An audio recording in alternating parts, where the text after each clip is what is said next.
नमस्कार साथियों, आज फिर मैं आप लोगों के लिए एक बहुत ही इंटरेस्टिंग वीडियो लेकर आया हूं। पिछली बार मैंने आपको बताया था कि एक ही सूत्र से कैसे विभिन्न आकृतियों के हम आयतन निकाल सकते हैं। फिर उसके बाद में सिखाया था एक ही सूत्र से हम विभिन्न आकृतियों के कर्ण और विकर्ण के सूत्र कैसे निकाल सकते हैं। आज उसी क्रम में मैं नया वीडियो लेकर आया हूं, एक ही सूत्र से हम क्षेत्रफल कैसे ज्ञात कर सकते हैं।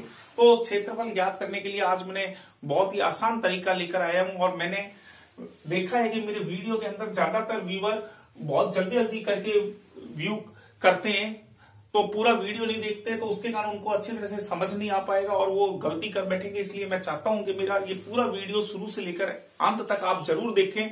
इसमें आपको सीखने को कुछ मिलेगा ही, ऐसा नहीं है कि आप बोर होंगे। इसमें बहुत ही इंटरेस्टिंग वीडियो है ये और बहुत ही काम का वीडियो है। तो आज चलिए हम बात करते हैं एक ही सूत्र से क्षेत्रफल कैसे ज्ञात किया जाता है। अब देखिए, मैंने यहां पर लिखा है घनाभ का और घन का, यानी घनाभ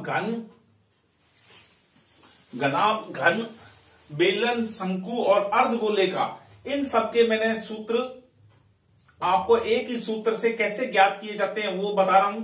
तो देखिए, आपको पहले एक चीज समझनी है कि जैसे घनाभ होता है तो घनाभ में जो नीचे यानी कि होता है, ये एक तरह से दो आयत ही होते हैं।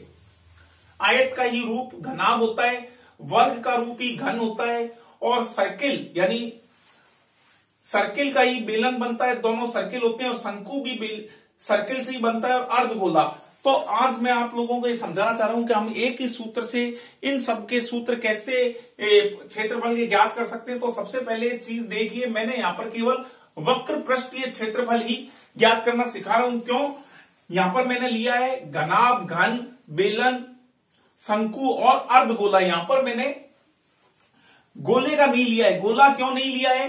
क्योंकि गोले का वक्र पृष्ठीय क्षेत्रफल नहीं होता है, उसका संपूर्ण पृष्ठीय क्षेत्रफल होता है, इसलिए गोले को मैंने यहां नहीं लिया। वो अगले वीडियो में आपको बताऊंगा। तो आज हम पता करते हैं कि एक ही सूत्र से हम कैसे ज्ञात कर सकते हैं। तो देखिए, घनाभ होता है, उसमें आयत की तरह होता है। तो आयत में क्या होती है? लंबाई और चौड़ाई। तो आयत का परिमाप, आपको पता है आयत का परिमाप का सूत्र क्या होता है? इंटू ऊंचाई। इसके अंदर अगर हमको वक्र पृष्ठीय क्षेत्रफल ज्ञात करना है तो हमको इसकी क्या लेनी पड़ेगी? ऊंचाई। तो आयत का परिमाप आप लोगों को मालूम ही है, 2 ब्रैकेट में l प्लस b, ये इसका आयत का परिमाप होता है। और इसके अंदर घनाभ के अंदर क्या होती है? ऊंचाई होती है, तो उसको हम h ले लेते हैं। तो इसका फॉर्मूला क्या बन जाता है? 2 ब्रैकेट में l प्लस b ब्रैकेट बंद इंटू h। तो ये तो इसका क्या होगा? घनाभ का वक्र पृष्ठीय क्षेत्रफल। अब देखिए घन का क्या होता है? घन वर्ग से तरह आकृति होती है, तो घन की भी सारी भुजाएं बराबर होती हैं, वर्ग की भी चारों भुजाएं बराबर होती है। तो वर्ग का परिमाप बराबर क्या होता है? 4 इंटू ए इजिकल टू इसकी साइड है जो सारी की सारी ए होती है, यानी कि बराबर होती है। और वर्ग का परिमाप निकाला जाता है, तो कैसे निकाला जाता है? भुजा 4 इंटू भुजा, तो इसका आयत वर्ग का परिमाप बराबर क्या होगा? 4 इंटू ए, क्योंकि इसकी ऊंचाई भी क्या है? ए, तो इसलिए इसको क्या लिया गया है? 4a square. तो वर्ग का जो वक्र पृष्ठीय क्षेत्रफल होगा उसका फॉर्मूला क्या होगा? 4a स्क्वायर, यानी वर्ग का परिमाप। अब देखिए बेलन में क्या होता है? सर्किल होता है। तो बेलन का सर्किल का जो परिमाप होता है, सर्किल की सर्क्यूमफेरेंस होती है, उसका फॉर्मूला क्या होता है? 2 पाई आर।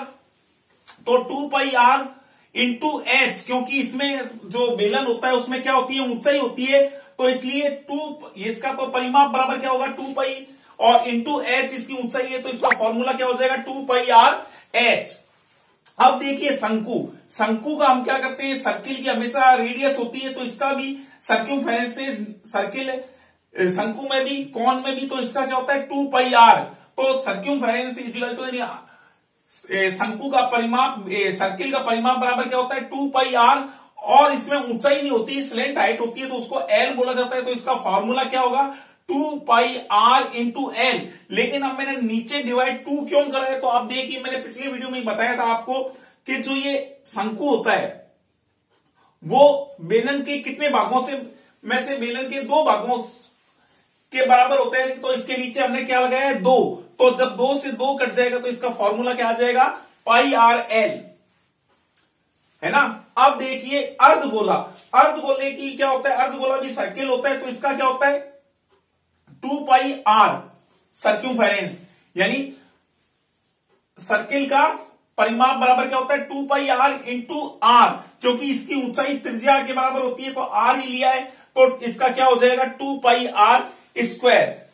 इतना वीडियो आप लोगों को अच्छी तरह समझ में आ गया होगा कि हमको केवल परिमाप ज्ञात करना है, ध्यान रखना है, परिमाप का ध्यान रखना है। किसी भी आकृति का, जैसे अब घनाभ होता है उसमें आयत का होता है, घन होता है उसमें वर्ग होता है, बेलन होता है उसमें सर्किल होता है, शंकु में भी सर्किल होता है, और अर्धगोले में तो आधा गोला है तो इसमें भी सर्किल होगा। तो इसमें तो आपको इन दोनों आकृतियों में तो आपको ध्यान है आयत का परिमाप बराबर 2l plus B into H, वर्ग का होता है 4a इंटू ए यानी 4a स्क्वायर, बेलन का होता है 2 पाई आर सर्क्यूमफेरेंस सर्किल का, तो 2 पाई आर इंटू एच क्योंकि इसमें हाइट दी हुई है, और शंकु में 2 pi R into L divide by 2, तो फॉर्मूला क्या आ जाता है पाई आर एल, और अर्धगोले का क्या होता है 2 पाई आर इंटू आर, तो 2 पाई आर स्क्वायर।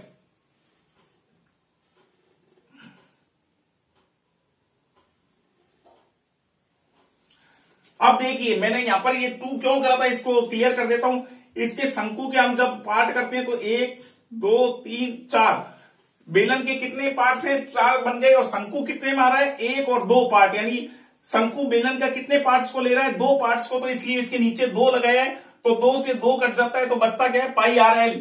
तो ये जो कंफ्यूजन था कि इसको पाई आर एल 2 से क्यों डिवाइड करा है, क्योंकि शंकु बेलन के 4 भागों में से केवल 2 भाग से मिलकर बना होता है, इसलिए इसके नीचे 2 कराए और फॉर्मूला बन गया पाई आर एल। तो इस मेरे को लगता है कि वीडियो आप लोगों को अच्छा समझ में आया होगा, और एग्जाम में आपको जो क्षेत्रफल के फॉर्मूले होते हैं घन, घनाभ, शंकु, बेलन, इनके वो याद करने में बड़ी परेशानी होती है और हम उनके फॉर्मूले भूल जाते हैं। अब आप आसानी से एक सूत्र ज्ञात होने पर आप परिमाप के द्वारा सभी के सूत्र आसानी से निकाल पाएंगे।